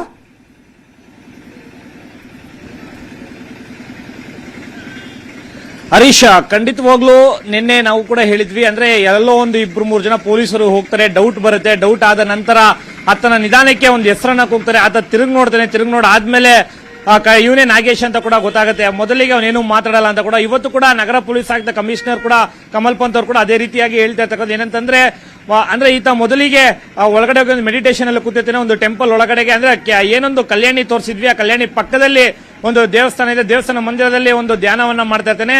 ಅದಾದ ನಂತರ ಈತನಿಗೆ ಒಂದು ಆಟೋ ಡ್ರೈವರ್ ಅಂದ್ರೆ ಇನ್ಸ್ಪೆಕ್ಟರ್ ಏನು ಕಾಮಾಕ್ಷಿಪಾಳ್ಯ ಇನ್ಸ್ಪೆಕ್ಟರ್ ಪ್ರಶಾಂತ್ ನೇತೃತ್ವದ ತಂಡ ಹುಡುಕ್ತಾ ಇತ್ತು. ಇಬ್ಬರು ಅಂದ್ರೆ ASI ಹಾಗೂ ಕಾನ್ಸ್ಟೇಬಲ್ ಇಬ್ರು ಕೂಡ ಇದು ಅಂದ್ರೆ ತಿರುವಣ್ಣಾಮಲೈಗೆ ಬಂದಿರ್ತಾರೆ. ತಿರುವಣ್ಣಾಮಲೈಗೆ ಬಂದು ಒಂದು ಭೀತಿ ಪತ್ರವನ್ನು ಹಂಚಿರ್ತಾರೆ. ಜೊತೆಗೆ ಎಲ್ಲಾ ಕಡೆ ಸರ್ಕ್ಯುಲೇಟ್ ಅನ್ನ ಮಾಡ್ತಾ ಇರ್ತಾರೆ ವಾಟ್ಸ್ಆಪ್ ಮುಖಾಂತರ, ಸೋಷಿಯಲ್ ಮೀಡಿಯಾದಲ್ಲಿ. ಅಂದ್ರೆ ರಮಣಾಶ್ರಮ ಹತ್ರ ಕೂಡ ಸಾಕಷ್ಟು ಜನ ಬರ್ತಾ ಇರ್ತಾರೆ, ಅಲ್ಲೂ ಕೂಡ ಅಂಟಿಸೋಣ ಅಂತ ಹೇಳಿ ಅಲ್ಲಿ ಒಂದು ಆಟೋ ಡ್ರೈವರ್ಗೆ ವಾಟ್ಸ್ಆಪ್ ಮುಖಾಂತರ ಫೋಟೋವನ್ನ ಕಳಿಸ್ತಾರೆ. ಅದಾದ ನಂತರ ಇಮಿಡಿಯೇಟ್ ಆಗಿ ಆ ಫೋಟೋವನ್ನ ಟೀಮ್ಗೆ ಕಳಿಸ್ತಾರೆ. ಆ ಟೀಮ್ ಅಲ್ಲಿ ಇರ್ತಕ್ಕಂಥ ಇಬ್ರು ಅಂದ್ರೆ ASI ಹಾಗೂ ಕಾನ್ಸ್ಟೇಬಲ್ ಇಬ್ರು ಬಂದು ಆಶ್ರಮಕ್ಕೆ ಬರ್ತಾರೆ. ಅವ್ರು ತನ್ನ ಧ್ಯಾನವನ್ನ ಮಾಡ್ತಾ ಇರ್ತಾರೆ. ಆತನ ಎಲ್ಲಿ ನೋಡಿದಂತ ಆಶ್ರಮದಲ್ಲಿ ಹೋಗಿ ನೋಡಿದಾಗ ಆತ ಅಂದ್ರೆ ನಾಗೇಶ್ ಕೂತ್ಕೊಂಡು ಒಂದು ಮೆಡಿಟೇಷನ್ ಅನ್ನ ಮಾಡ್ತಾ ಇರ್ತಾರೆ. ಮೆಡಿಟೇಷನ್ ಮಾಡಬೇಕಾದ್ರೆ ಇವರು ಅಕ್ಕಪಕ್ಕ ಮೆಡಿಟೇಷನ್ ಮಾಡೋ ರೀತಿಯಲ್ಲಿ ASI ಹಾಗೂ ಕಾನ್ಸ್ಟೇಬಲ್ ಇಬ್ರು ಕೂಡ ಅಕ್ಕಪಕ್ಕ ಕೂತ್ಕೊಂತಾರೆ. ನಂತರದಲ್ಲಿ ಆಶ್ರಮದಲ್ಲೇ ಇನ್ನ 2-3 ಜನ ಅಲ್ಲಿ ಲೋಕಲ್ ಪೊಲೀಸ್ ಅವರನ್ನ ಕರೆಸ್ಕೊಂಡು ಆತನನ್ನ ಎನ್ಕ್ವೈರಿ ಮಾಡಿದಾಗ ಆತನೇ ನಾಗೇಶ್ ಅಂತ ಗೊತ್ತಾದ ತಕ್ಷಣ ಅಲ್ಲೇ ಆತನನ್ನ ವಶಕ್ಕೆ ಪಡ್ಕೊಂತಾರೆ. ಹರೀಶ್, ಮತ್ತೀಗ ಅಂದ್ರೆ ಯಾರು ನಿರೀಕ್ಷೆ ಮಾಡಿರ್ಲಿಲ್ವಲ್ಲ ಈ ಆಶ್ರಮದಲ್ಲಿ ಯಾರೋ ಈ ತರ ಕಿರಾತಕ ಇರ್ತಾನೆ, ಒಬ್ಬ ಕ್ರಿಮಿನಲ್ ಇರ್ತಾನೆ ಅಂತ. ಏನಂತಾರೆ ಆಶ್ರಮದ ಮಂದಿ? ಖಂಡಿತವಾಗ್ಲೂ ಆಶ್ರಮ ಮಂದಿ ಅಂತಂದ್ರೆ ಈಗಾಗಲೇ ಸಾವಿರಾರು ಜನ ಆಶ್ರಮಕ್ಕೆ ಒಂದು ದಿನನಿತ್ಯದಲ್ಲಿ ಬಂದು ಹೋಗ್ತಾ ಇರ್ತಾರೆ. ಜೊತೆಗೆ ಸಾಕಷ್ಟು ಜನ ಬರೋದ್ರಿಂದ ಎಲ್ಲರೂ ಕೂಡ ಒಳ್ಳೆ ರೀತಿಯಲ್ಲಿ ಎಂದು ಭಾವಿಸ್ತಾ ಇರ್ತಾರೆ. ಯಾಕಂದ್ರೆ ಆಶ್ರಮ ಇವತ್ತು ನಿನ್ನೆದಲ್ಲ, ಸುಮಾರು 100 ವರ್ಷಗಳ ಇತಿಹಾಸ ಉಳ್ಳ ಆಶ್ರಮ. ಅದು ಪ್ರತಿನಿತ್ಯ ಅನ್ನದಾಸೋಹ ನಡೀತಾನೆ ಇರುತ್ತೆ. ಆದ್ರಿಂದ ಅದರಲ್ಲಿ ಈತನು ಒಬ್ಬ ಅಂತ ಹೇಳಿ ಸುಮ್ಮನೆ ಆಗ್ತಾರೆ. ಆದ್ರೆ ಎಲ್ಲರಿಗೂ ಕೂಡ ಇದು ಒಬ್ಬ ಒಳ್ಳೆ ವ್ಯಕ್ತಿ ಅಂತ ಕೇಳ್ತಾರೆ. ಯಾಕಂದ್ರೆ ನಾನು ನಿಮ್ ಬೆಳಗ್ಗೆ ಕೂಡ ಅದೇ ರೀತಿಯಾಗಿ ಹೇಳಿದ್ದು, ಕೈಯಲ್ಲಿ ಇರ್ತಕ್ಕಂಥ ಗಾಯಗಳೇನು ಅಂತ ಆತನ ಚಿರಪರಿಸ್ಥಿತಿ ಅಂದ್ರೆ ಅಲ್ಲಿರ್ತಕ್ಕಂಥ ಅವನ ಜೊತೆಲಿ ಇರ್ತಕ್ಕಂಥ ಒಡನಾಡಿಗಳು ಅಥವಾ ಅಣ್ಣ ತಮ್ಮ ಅಂತ ಏನ್ ಹೇಳ್ತೀವಿ ಆ ರೀತಿಯಲ್ಲಿ ಆತ ಬೆರ್ತೋಗಿರ್ತಾನೆ. ಅವ್ರು ಕೇಳಿದಾಗ ಇದು ಎಣ್ಣೆ ಎಗರಿರ್ತಕ್ಕಂಥದ್ದು ಗಾಯಗಳು ಅಂತ ಕೂಡ ಹೇಳ್ಕೊಂಡಿರ್ತಕ್ಕಂಥದ್ದು. ಅದರಿಂದ ಅವರು ಸುಮ್ಮನೆ ಆಗ್ತಾರೆ. ಅದಾದ ನಂತರ ಪೊಲೀಸನ್ನ ಅರೆಸ್ಟ್ ಮಾಡಕ್ ಹೋದಾಗ ಅಲ್ಲಿ ಲೋಕಲೈಟ್ ಆಶ್ರಮದವರಾಗಿರ್ಬೋದು ಅಥವಾ ಇತರವರಾಗಿರ್ಬೋದು ಅವರನ್ನ ತಡೀತಾರೆ. ಯಾಕೆ ಈ ವ್ಯಕ್ತಿಯನ್ನ ಅರೆಸ್ಟ್ ಮಾಡ್ತಾರೆ, ಯಾಕೆ ಇದನ್ನ ದಬ್ಬಾಳಿಸ್ತಾ ಇದ್ದೀರಾ ಅಂದಾಗ ಪೊಲೀಸರು ತಮ್ಮ ಐಡೆಂಟಿ ಕಾರ್ಡ್ ಅನ್ನ ತೋರಿಸಿ ಈ ರೀತಿಯಾಗಿ ಈ ವ್ಯಕ್ತಿ ಅಲ್ಲಿ ಆಸಿಡ್ ಎರಚಿ ಬಂದಿದ್ದಾನೆ, ಆದ್ರಿಂದ ಇದನ್ನ ವಶಕ್ಕೆ ಪಡ್ತೀವಿ ಅಂತ ಹೇಳಿದ ಮೇಲೆ ಆತನನ್ನ ಒಂದು ಪೊಲೀಸ್ ಕಸ್ಟಡಿಗೆ ಅಂದ್ರೆ ಪೊಲೀಸ್ ವಶಕ್ಕೆ ಕೂಡ ಆಶ್ರಮದವ್ರು ಕೊಡಲು ಮುಂದಾಗ್ತಾ ಇರ್ತಕ್ಕಂಥದ್ದು. ಹರೀಶ್, ಒಟ್ಟಾರೆಯಾಗಿ ಆಶ್ರಮಕ್ಕೆ ಸಾವಿರಾರು ಜನ ಬಂದು ಹೋಗ್ತಾರೆ. ಆದ್ರೆ ಅದರಲ್ಲಿ ಈತ ಒಬ್ಬ ಯಾರಿಗೂ ಕಾಣಿಸ್ದಿರಂಗೆ ಬೆಳಗ್ಗೆ ನಾನು ನಿಮ್ಗೆ ತೋರಿಸ್ತೇನೆ, ಕಲ್ಯಾಣಿ ಪಕ್ಕದಲ್ಲಿ ಅಂತ ಏರಿಯಾದಲ್ಲಿ ಈತ ಮಲಗ್ತಾ ಇದ್ದ. ಮತ್ತೆ ಅಲ್ಲಿ ಯಾರು ಗೊತ್ತಾಗ್ದಿರಂಗೆ ಆತ ಒಂದು ರೆಸ್ಟ್ ಅನ್ನ ಮಾಡ್ತಾ ಇದ್ದ. Harish, thank you so much Manju Chandra ಈ ಕ್ಷಣದ ಮಾಹಿತಿನ ಅಪ್ಡೇಟ್ ಮಾಡಿದ್ದಕ್ಕೆ. ಆಸಿಡ್ ಆಘಾತಕ್ಕೆ ಕಮರಿತು ಆ ಜೀವನ. ಆಸಿಡ್ನಾಗ ಸಿಕ್ಕಾಯ್ತು ಸಂತ್ರಸ್ತೆ ಆಕ್ರೋಶದ ಮಾತೇನು. ಕಣ್ಮುಂದೆನೆ ಶಿಕ್ಷೆ ಕೊಡಿ ನೋವಿನಲ್ಲೂ ಕೂಡ ಯುವತಿ ಕಿಡಿಕಾರಿದ್ದಾರೆ. ನಾಗನ ಸುಟ್ಟು ಹಾಕಿ, ಇದು ಸಂತ್ರಸ್ತೆಯ ಎಕ್ಸ್ಕ್ಲೂಸಿವ್ ಮಾತು.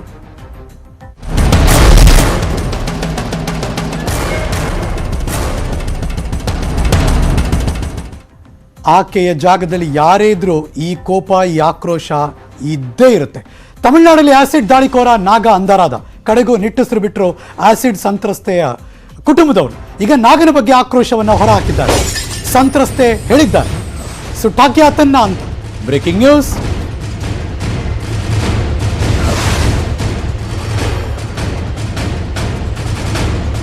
ಆಸ್ಪತ್ರೆಯಲ್ಲಿ ಟ್ರೀಟ್ಮೆಂಟ್ ಪಡ್ಕೋತಾ ಇದ್ದಾರೆ ಹೆಣ್ಮಗಳು. ಸದ್ಯಕ್ಕಂತೂ ಔಟ್ ಆಫ್ ಡೇಂಜರ್. ಆದರೆ ಬ್ಯಾಕ್ ಟು ಬ್ಯಾಕ್ ಆಪರೇಷನ್ಗಳಿವೆ. ಇವತ್ತು ಕೂಡ ಆಕೆಗೆ ಆಪರೇಷನ್ ಇದೆ. ಇನ್ನೂ ಕೂಡ ತಿನ್ನುವ ಸ್ಥಿತಿಯಲ್ಲಿಲ್ಲ. ಮೂಗಿನ ಮೂಲಕ ಲಿಕ್ವಿಡ್ ಅನ್ನು ತಗೋತಿದ್ದಾರೆ ಹೆಣ್ಮಗಳು. ನೆನಪಿರಲಿ, ಕಣ್ಣು ಮುಂದೆ ಆತನಿಗೆ ಶಿಕ್ಷೆ ಆಗಬೇಕು ಅಂತಿದ್ರು ಅವರು. ಇವತ್ತು 20 ಹಿಡಿದಿದ್ದಾರೆ. ಆಸಿಡ್ ದಾಳಿಗೊಳಗಾದ ಯುವತಿಯ ನೋವಿನ ನುಡಿ ಇದು. ನಾನು ನೋವಿನಲ್ಲಿ ನೆರಳೋ ಹಾಗೆ ಮಾಡಿದವನವನು, ಆತ ಕೂಡ ನೆರಳಬೇಕು. ಆಸಿಡ್ ದಾಳಿಕೋರನ ಮೇಲೆ ಯುವತಿ ಆಕ್ರೋಶದ ಮಾತು. ತನ್ನ ಪೋಷಕರ ಹತ್ರ ನೋವು ತೋಡ್ಕೊಂಡಿದ್ದಾರೆ, ಆಕ್ರೋಶ ವ್ಯಕ್ತಪಡಿಸಿದ್ದಾರೆ ಯುವತಿ. ಪೊಲೀಸ್ ಕಮಿಷನರ್ ಕಮಲ್ ಪಂತ್ ಅವ್ರಿಗೂ ಕೂಡ ಮನವಿ ಮಾಡಿಕೊಂಡಿದ್ದಾರೆ ಹೆಣ್ಮಗಳು. ಯುವತಿ ಆರೋಗ್ಯ ವಿಚಾರಿಸೋದಕ್ಕೆ ಕಮಲ್ ಪಂತ್ ಅವ್ರು ಹೋಗಿದ್ರು. ನನ್ನ ಕಣ್ಣು ಮುಂದೆನೆ ನೀವು ಶಿಕ್ಷೆ ಕೊಡಬೇಕು ಸರ್, ನಾನು ನೆರಳ್ತಿರೋ ಥರ ಅವನು ಕೂಡ ನೆರಳಬೇಕು ಸರ್ ಅಂತ ಯುವತಿ ರಿಕ್ವೆಸ್ಟ್ ಮಾಡ್ಕೊಂಡಿದ್ದಾರೆ. ಸಂತ್ರಸ್ತೆಯನ್ನು ಸಮಾಧಾನ ಪಡಿಸಿದ್ರು ಕಮಿಷನರ್ ಕಮಲ್ ಪಂತ್ ಅವರು. ಸಚಿವ ಡಾಕ್ಟರ್ ಸುಧಾಕರ್ ಕೂಡ ಹೋಗಿದ್ರು, ಅವ್ರಿಗೂ ಇದೇ ರೀತಿ ಮನವಿ ಮಾಡ್ಕೊಂಡಿದ್ದಾರೆ ಹೆಣ್ಮಗಳು. ನೋವಿನಲ್ಲೂ ಕೂಡ ಆಕ್ರೋಶವನ್ನು ಹೊರಹಾಕಿದ್ರು. ಆಸಿಡ್ಗೆ ಒಳಪಟ್ಟಿರುವ, ಆಸಿಡ್ ದಾಳಿಗೆ ಒಳಗಾದ ಆ ಹೆಣ್ಣುಮಗಳು.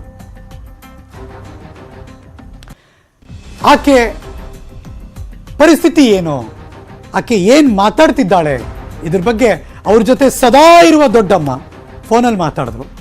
ಜೊತೆಗಿರುವಂಥ ಚಿಕ್ಕಮ್ಮ ನ್ಯೂಸ್ 18 ಜೊತೆ ಮಾತಾಡಿದ್ರು. ಬನ್ನಿ ನೋಡೋಣ. ಜ್ವರ ಬರ್ತೈತೆ, 3 ಸರ್ಜರಿ ಆಗೈತೆ. ಇವಾಗ ಸುಸ್ತು ಅಂತಾಳೆ, ತಲೆ ಭಾರ, ವಾಂತಿ ಬರಂಗಾಯ್ತದೆ, ವಾಂತಿ ಮಾಡ್ತಾಳೆ ಅಂತೆ.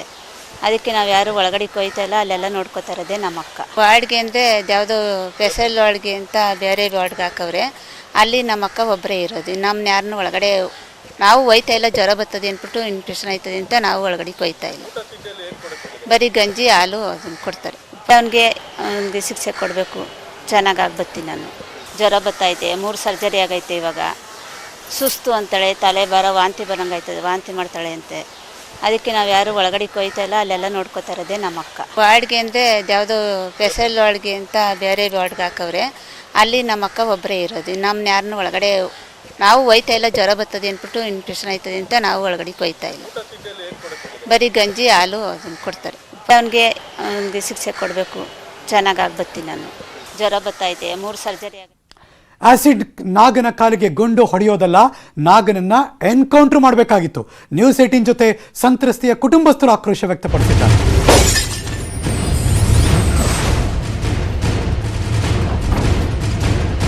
ಕಾಲು ಗುಂಡೊಡೆಯೋದಲ್ಲ, ಅವನ್ನ ಎನ್ಕೌಂಟರ್ ಮಾಡಬೇಕಾಗಿತ್ತು. ಇದು ಆಸಿಡ್ ದಾಳಿಗೊಳಗಾದ ಸಂತ್ರಸ್ತೆಯ ಕುಟುಂಬದವರ ಮಾತು, ಆಕ್ರೋಶದ ಮಾತು. ನ್ಯೂಸ್ 18 ಜೊತೆ ಯುವತಿಯ ತಂದೆ ರಾಜು ಮತ್ತು ದೊಡ್ಡಪ್ಪ ಶಂಕರ್ ಮಾತಾಡಿದ್ದಾರೆ. ಮಗಳು ಮೈ ಮೇಲೆ ಆಸಿಡ್ ಹಾರಿಸ್ಕೊಂಡು ನೋವಲ್ಲಿದ್ದಾಳೆ. ಅವನಿಗೆ ನೀಡಿರೋ ಶಿಕ್ಷೆ ತುಂಬ ಚಿಕ್ಕದು. ಎನ್ಕೌಂಟರ್ ಮಾಡಿದರೆ ಕಾನೂನಿನ ಮೇಲೆ ಭಯ ಆಗ್ತಿತ್ತು. ಅವನು ತುಂಬ ನೋವು ಅನುಭವಿಸ್ಬೇಕು. ಮತ್ತೊಬ್ಬ ಹೆಣ್ಣು ಮಗಳಿಗೆ ಈ ರೀತಿ ಆಗಬಾರ್ದು. ಇನ್ಯಾರೂ ಲೈಫಲ್ಲಿ ಯೋಚನೆನೂ ಮಾಡಬಾರ್ದು ಆಸಿಡ್ ಬಗ್ಗೆ. ಯಾವುದೇ ಹೆಣ್ಣು ಮಗಳಿಗೂ ಕೂಡ ಹೀಗಾಗಬಾರ್ದು. ನನ್ನ ಮಗಳು ನನ್ನ ಮುಂದೆ ಶಿಕ್ಷೆ ಕೊಡಬೇಕು ಅಂತ ಹೇಳಿಕೆ ಕೊಟ್ಟಿದ್ದಾಳೆ. ನನ್ನ ಮಗಳು ಅನುಭವಿಸಿದ ನೋವು ಒಬ್ಬನೂ ಅನುಭವಿಸ್ಬೇಕು. ಅವನು ಜೈಲ್ಗೆ ಹಾಕಿ ಹೊಟ್ಟೆ ತುಂಬ ಊಟ ಕೊಟ್ಟರೆ ಪ್ರಯೋಜನ ಏನು ಪ್ರಯೋಜನ ಇಲ್ಲ. ಶೂಟ್ ಮಾಡಿ ಬಿಸಾಕಿ ಕಳ್ಳನ ಥರ ಹೋಗಿ ಸ್ವಾಮೀಜಿ ವೇಷ ಹಾಕಿದ್ದಾನೆ. ನ್ಯೂಸ್ 18 ಜೊತೆ ಯುವತಿಯ ತಂದೆ ರಾಜು ಮಾತಾಡು.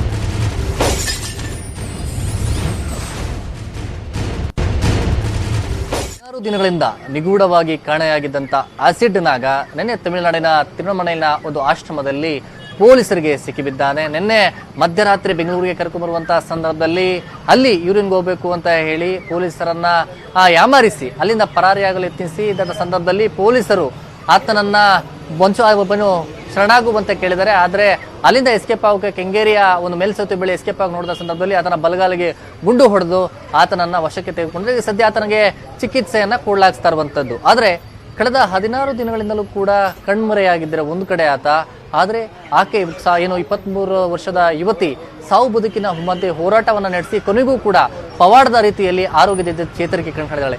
ಈ ಒಂದು ವಿಚಾರವಾಗಿ ಆಸಿಡ್ ನಾಗನ ಬಂಧನ ಆಗಿದೆ. ಆದರೆ ಈ ಬಗ್ಗೆ ಅವರ ಕುಟುಂಬಸ್ಥರು ಏನು ಹೇಳ್ತಾರೆ ಅಂತ ಹೇಳಿ ಕೇಳೋಣ. ಅವರ ದೊಡ್ಡಪ್ಪ ಘಟನೆ ನಡೆದ ದಿನದಿಂದಲೂ ಕೂಡ ಈ ಒಂದು ಬಗ್ಗೆ ಆಕ್ರೋಶವನ್ನು ವ್ಯಕ್ತಪಡಿಸಿದ್ರು. ಜೊತೆಗೆ ಆತನ ಬಂಧನವಾಗಬೇಕು, ಶಿಕ್ಷೆ ಕೊಡಬೇಕು ಅಂತ ಹೇಳ್ತಾ ಇದ್ರು. ಸರ್, 16 ದಿನ ಆದಮೇಲೆ ಕಡೆಗೂ ಆರೋಪಿ ಸಿಕ್ಕಿದ್ದಾನೆ. ಸರ್, ಆರೋಪಿ ಸಿಕ್ಕಿದ್ದಾನೆ. ನಮ್ಮ ಪೊಲೀಸ್ ಡಿಪಾರ್ಟ್ಮೆಂಟ್ ಅವರು ಅವ್ರನ್ನ ಬಂಧಿಸಿ ಕರ್ಕೊಂಡು ಬಂದಿದ್ದಾರೆ ತಮಿಳ್ನಾಡಿಂದ. ಅದಕ್ಕೆ ನಾವು ಪೊಲೀಸ್ ಡಿಪಾರ್ಟ್ಮೆಂಟ್ಗೆ ಧನ್ಯವಾದ ಹೇಳ್ತೀವಿ. 16 ದಿನದಿಂದನೂ ಕೂಡ ಡಿಪಾರ್ಟ್ಮೆಂಟು ನೈಟ್ ಟು ಡೇ 24 ಅವರು ಕೂಡ ಸತತ ಪ್ರಯತ್ನ ಮಾಡಿ ಅವನ್ನ ಹಿಡ್ದು ತಂದಿದ್ದಾರೆ. ಅಲ್ಲಿ ಹೋಗಿ ಆಶ್ರಮದಲ್ಲಿ ಸ್ವಾಮೀಜಿ ವೇಷ ಹಾಕ್ಕೊಂಡು ಅವನು ಕಳ್ಳನಾಟಕ ಆಡಿಕೊಂಡು ಇದ್ದ. ಆದರೆ ಡಿಪಾರ್ಟ್ಮೆಂಟ್ ಅವ್ರನ್ನ ಅವನ್ನ ಭೇದಿಸಿ ಕರ್ಕೊಂಡು ಬಂದಿದ್ದಾರೆ. ರಾತ್ರಿ ತಪ್ಪಿಸ್ಕೊಳ್ಳೋಕ್ಕೆ ಪ್ರಯತ್ನ ಕೂಡ ಮಾಡಿದ್ದಾನೆ. ಅವನಿಗೆ ಕಾಲಿಗೆ ಗುಂಡಾರಿಸಿದ್ದಾರೆ. ಇವಾಗ ಡಿಪಾರ್ಟ್ಮೆಂಟು ಅವ್ರ ಕರ್ತವ್ಯ ಅವ್ರು ಮಾಡಿದ್ದಾರೆ.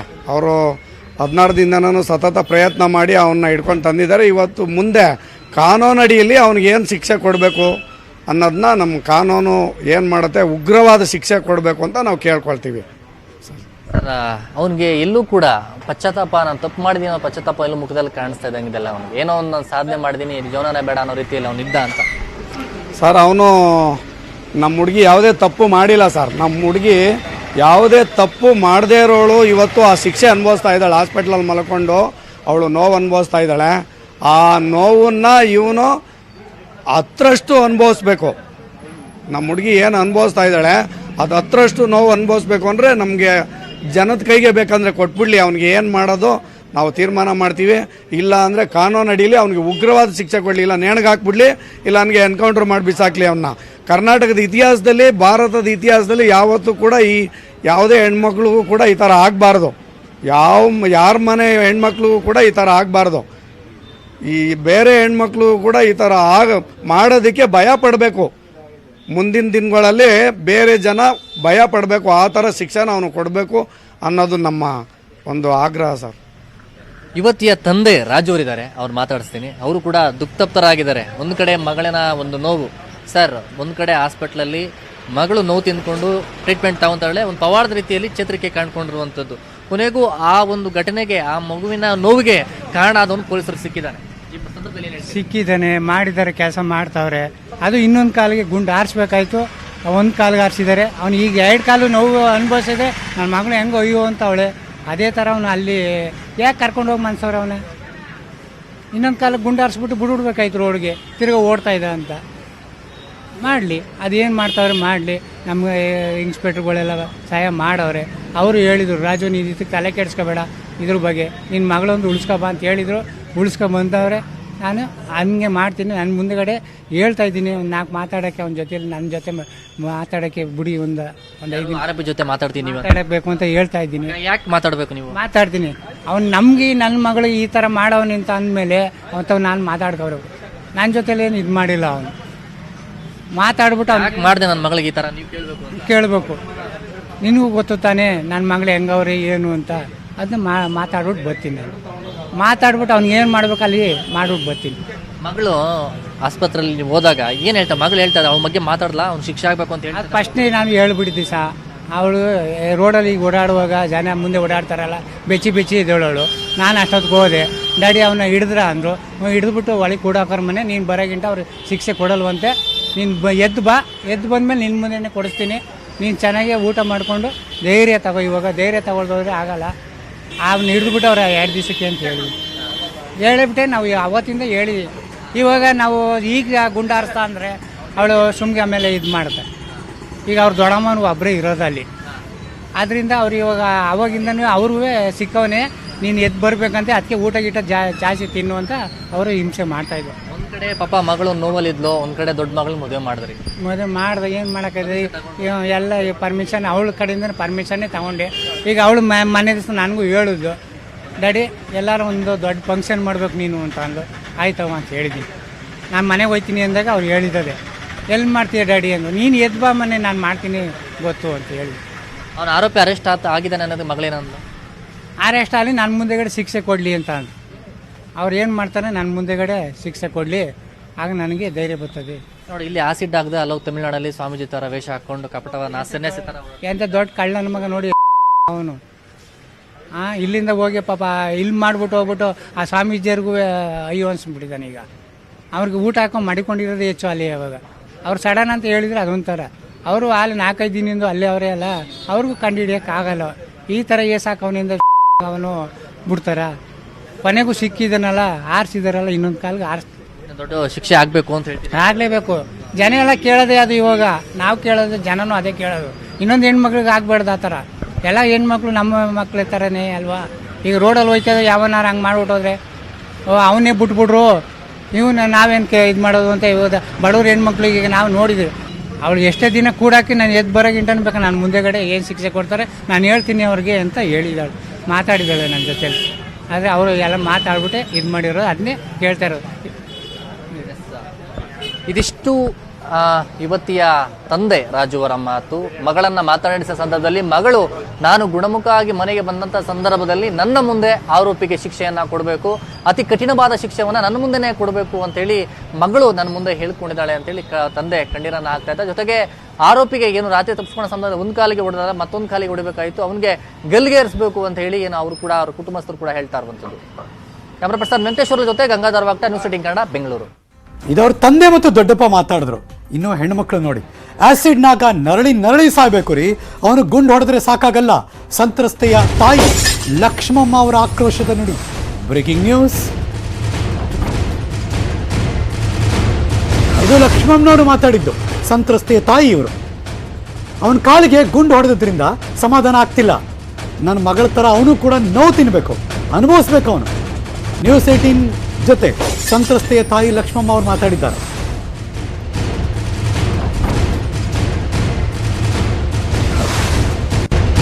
ಸರ್ಜರಿ ಅಂತ ಹೇಳ್ಬಿಟ್ಟು ಆಗಲೇ ಕರ್ಕೊಂಡು ಹೋಯ್ತವ್ರೆ ಇಂಗ್ಲೀಷನ್ ಕೊಟ್ಕೊಂಡು. ಬೆಳಿಗ್ಗೆ ನಮ್ಮ ಅಕ್ಕ ಫೋನ್ ಮಾಡಿ ಹೇಳ್ತು ಸರ್ಜರಿ ಅದು ಇವತ್ತು ಬೇಗ ಕರ್ಕೊಬನ್ನಿ ಅಂತ.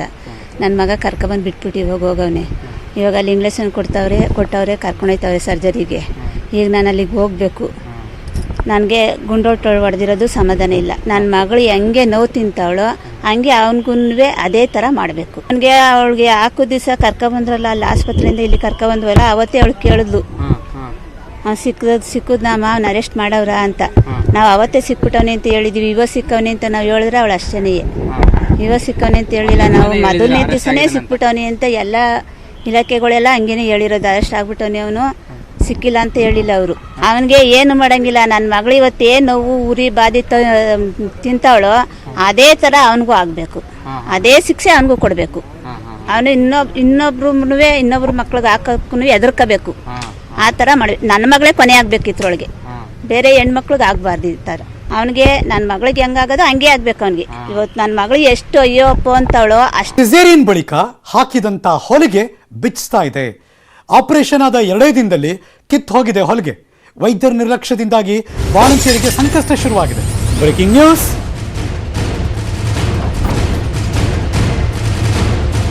ಯಾವುದೋ ಆಶ್ಚರ್ಯವಾಗಿದೆಯಪ್ಪ, ಸಿಸೇರಿಯನ್ ಬಳಿಕ ಹೊಲಿಗೆ ಬಿಚ್ಚೋಗ್ತಾ ಇದೆ ಅಂತ. ಅದು 2 ದಿನದಲ್ಲಿ ಕಿತ್ತು ಹೋಗ್ತಾ ಇದೆ ಹೊಲಿಗೆ. ವೈದ್ಯರ ನಿರ್ಲಕ್ಷ್ಯ 100%. ಈ ಥರದಿದ್ರೆ ಅದೇ ಆಗಿರುತ್ತೆ. ಸಿಸೇರಿಯನ್ ಮಾಡಿಸ್ಕೊಂಡ ಮಹಿಳೆಯರಿಗೆ ಸಮಸ್ಯೆ ಕಾಡ್ತಾ ಇದೆ. ಮತ್ತೆ ಹೊಲಿಗೆ ಹಾಕಿಸ್ಕೊಳ್ಳೋದಕ್ಕೆ ಬಂದಿದ್ದಾರೆ 25ಕ್ಕೂ ಹೆಚ್ಚು ಬಾಣಂತಿಯರು. ಇದು ವಿಜಯಪುರದ ತಾಯಿ ಮಕ್ಕಳ ಆಸ್ಪತ್ರೆ ನಡೆದಿರುವಂತಹ ಘಟನೆ.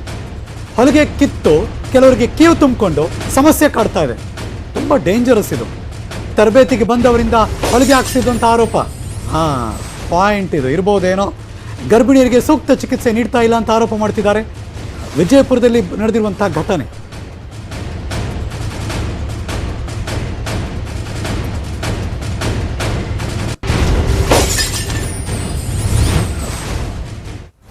ಇದು ವಿಜಯಪುರದಲ್ಲಿ ಬಾಣಂತಿಯರೆಲ್ಲ ಸಂಕಷ್ಟ ಅನುಭವಿಸ್ತಾ ಇರೋದು. ಯಾಕೆ ಬಂದಿದ್ದಾರೆ ಅವರು ಅಂದರೆ 25ಕ್ಕೂ ಹೆಚ್ಚು ಹೆಣ್ಮಕ್ಳು ಅಂದರೆ ಬಾಣಂತಿಯರು ಡೆಲಿವರಿ ಆದಮೇಲೆ ಸಿಸೇರಿಯನ್ ಆಗಿರುತ್ತೆ. ಸಿಸೇರಿಯನ್ ಆದಮೇಲೆ ಅವರು ಸ್ಟಿಚ್ ಹಾಕಿರ್ತಾರೆ. ಅದೊಂದು ಎಷ್ಟೋ ದಿನ ಆಗುತ್ತೆ, ಅದಾದಮೇಲೆ ಅದು ಹಂಗೆ ಕರ್ಗೋಗುತ್ತೆ. ಆದರೆ ಇಲ್ಲಿ ನೋಡಿದ್ರೆ ಸ್ಟಿಚ್ ಬಿಚ್ಚೋಗ್ತಾ ಇದೆಯಂತೆ. ಬಿಚ್ಚೋದ್ರೆ ಮುಗೀತಲ್ಲ, ಕ್ಯೂ ತುಂಬಿಕೊಳ್ಳುತ್ತೆ. ತುಂಬ ಬೇರೆ ಬೇರೆ ಪ್ರಾಬ್ಲಮ್ಗಳಿಗೆ ಹೆಣ್ಮಕ್ಳು ಒಳಗಾಗ್ತಾರೆ. ಇದೆಂಥ ನಿರ್ಲಕ್ಷ್ಯ ಇದು. ಇದಾಗಬಾರ್ದು. ತಾಯಿ ಮತ್ತು ಮಕ್ಕಳ ಚಿಕಿತ್ಸಾ ಆಸ್ಪತ್ರೆ ವಿಜಯಪುರ ಬಲಭಾಗದಲ್ಲಿ ನೋಡ್ತಾ ಇದ್ದೀರಾ, ಇದೇ ಆಸ್ಪತ್ರೆ, ಇದೇ ಪ್ರಾಬ್ಲಮ್ ಆಗ್ತಿರೋದು. ಯಾಕೆ ವೈದ್ಯರ ನಿರ್ಲಕ್ಷ್ಯ? ಕರೆಕ್ಟು. ಯಾಕೆ ಅಂದರೆ ಯಾರು ಟ್ರೈನಿಂಗ್ ಬಂದಿರ್ತಾರಲ್ಲ ಅವ್ರ ಕೈಲಿ ಹೊಲಿಗೆ ಹಾಕ್ಸ್ತಿದ್ದಾರೆ. ಅದಾದ್ಮೇಲೆ ಇವ್ರು ನೋಡೋದೇ ಇಲ್ಲ. ಮಾನಿಟ್ರ್ ಮಾಡಕ್ಕೆ ತಾನು ಇರೋದವರು. ಕರೆಕ್ಟು ಹೊಲಿಗೆ ಹಾಕಲಿ, ಅವ್ರಿಗೂ ಅನುಭವ ಆಗಬೇಕು. ಬಟ್ ಹೊಲಿಗೆ ಹಾಕಿದ್ಮೇಲೆ ಗಮನಿಸ್ಬೇಕಲ್ಲ ಕರೆಕ್ಟಾಗಿ ಹಾಕ್ತಿದ್ದಾರಾ ಇಲ್ವೋ ಅಂತ. ಹಾಗಾಗಿ ಇದ್ರ ಬಗ್ಗೆ ನ್ಯೂಸ್ 18 ಜೊತೆ ಸ್ಥಳೀಯರು ಸಂಬಂಧಿಕರು ಯಾರಿದ್ದಾರೆ ಅವರು ಆರೋಪ ಕೂಡ ಮಾಡಿದ್ದಾರೆ. 2ನೇ ಸಲ ರೀ ನಮಗೆ 4 ದಿವಸ ಅಡ್ಮಿಟ್ ಆಗಿ ನಮಗೂ ಏನು ಕಡಿಮೆ ಇರ್ತದೆ. ಒಂದೇ ದಿವಸ 23 ಮಂದಿಗೆ ಮಾಡ್ಯಾರತ್ರಿ. 3 ಮಂದಿಗೆ ಅಟ್ಟ ಚಲೋ ಉಳ್ದಾಗ 20 ಮಂದಿ ಎಲ್ಲ ಹುಚ್ಚ ಆತರ ಹೊಲಿಗೆ. 20 ಮಂದಿಗೆಲ್ಲ ಒಳ್ಳೆ ಹಾಕ್ಯಾರ ಹೊಲಿಗೆ. ಎದೆ ಹೊಡ್ಕೊಂಡು ಹೋಗ್ಬೇಕು, ಎಳ್ದ ಮಾಡತ್ತಾಳ ಹೋಗ್ಬೇಕು. ಬಿಟ್ಟು ನೀನು ಚೇಂಜ್ ಮಾಡಿ ವಿಚಾರ ಮಾಡ್ಕೊಂಡು ಹೋಗಿ ಬಿಟ್ಟಾರೆ ಬೇರೆ ದವಾಖಾನೆಗೆ. ಹಿಂಗೆ ಎಷ್ಟು ಮಂದಿಗೆ ಆಗಿದ್ರೆ ಸಮಸ್ಯೆ? ಈಗ ವಾರ್ಡ್ನಾಗ 5 ಮಂದಿ ಅದಾರ ಸದ್ದ. ನಾವಿದ್ದು ವಾರ್ಡ್ನಾಗ ಅನಿಸ್ತಾರ ವಾರ್ಡ್ನಾಗ ಅದಾರ, ಇಲ್ಲಿ ಅದಾರ. ಅವ್ರು ಎಷ್ಟು ಮಂದಿ ಅದಾರೆ, ನಾವು ಇಲ್ಲಿ ವಾರ್ಡ್ನಾಗ 5 ಮಂದಿ ಅದಾರ. ಒಳ್ಳೆ ಹೊಲಿಗೆ ಹಾಕೊಂಡು ಒಳ್ಳೆ 2ನೇ ಸಲ ರೀ ನಮ್ಗೆ 4 ದಿವಸ ಅಡ್ಮಿಟ್ ನಮ್ಗೆ ಏನು ಕಡಿಮೆ ಇರ್ತದೆ. ಒಂದೇ ದಿವಸ 23 ಮಂದಿಗೆ ಮಾಡ್ಯಾರತ್ರಿ. 3 ಮಂದಿಗೆ ಅಟ್ಟ ಚಲೋ ಉಳ್ದ, 20 ಮಂದಿ ಎಲ್ಲ ಹುಚ್ಚ ಆತರ ಅವರಿಗೆ. 20 ಮಂದಿಗೆಲ್ಲ ಒಳ್ಳೆ ಹಾಕ್ಯಾರ ಅವರಿಗೆ. ಹಣ ಎಲ್ಲಿ ಹೊಡ್ಕೊಂಡು ಹೋಗ್ಬೇಕು, ಅಳದ ಮಾಡತ್ತ ಹೋಗ್ಬೇಕು, ಬಿಟ್ಟು ಹಿಂಗೆ ಚೇಂಜ್ ಮಾಡಿ ಡಿಚಾರ್ಜ್ ಮಾಡ್ಕೊಂಡು ಹೋಗಿ ಬಿಟ್ಟಾರ್ರಿ ಅವ್ರು. ಬೇರೆ ದವಾಖಾನೆ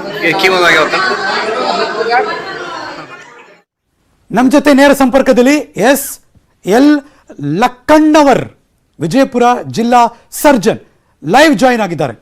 ಕೇಳಬೇಕು, ವೆರಿ ಕ್ರೂಷಿಯಲ್ ಇದು. ಸರ್ ನಮಸ್ಕಾರ, good afternoon sir. Harish Nagaraju ಅಂತ, ನ್ಯೂಸ್ 18 ಇಂದ ಲೈವ್ ಮಾತಾಡ್ತಿದ್ದೀನಿ. ಏನ್ ಸರ್, ಬಹಳ ಸರ್ಪ್ರೈಸಿಂಗ್ ಆಗಿದೆ, ಆಶ್ಚರ್ಯ ತರಿಸ್ತಾ ಇದೆ, ಯಾರಿಗೋ ಸ್ಟಿಚ್ ಬಿಚ್ಚೋಗ್ತಾ ಇದೆ ಅನ್ನೋದು. ಏನಾಗಿದೆ ಸರ್ ಅಲ್ಲಿ ಪ್ರಾಬ್ಲಮ್?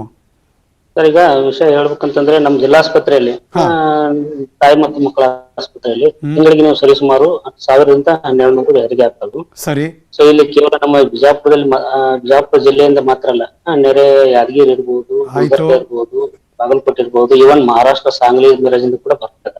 ಸರಿ. ಸೊ 1000-1200 ಡೆಲಿವರಿಯಲ್ಲಿ ಆಲ್ಮೋಸ್ಟ್ ನಮಗೆ ಒಂದು 600 ಸಿಜರ್ ಸೆಕ್ಷನ್ ಆಗ್ತಾ ಇದೆ. ಸೊ ಸರಿ 3 ವರ್ಷದ ನಡೀತಿರೋದು.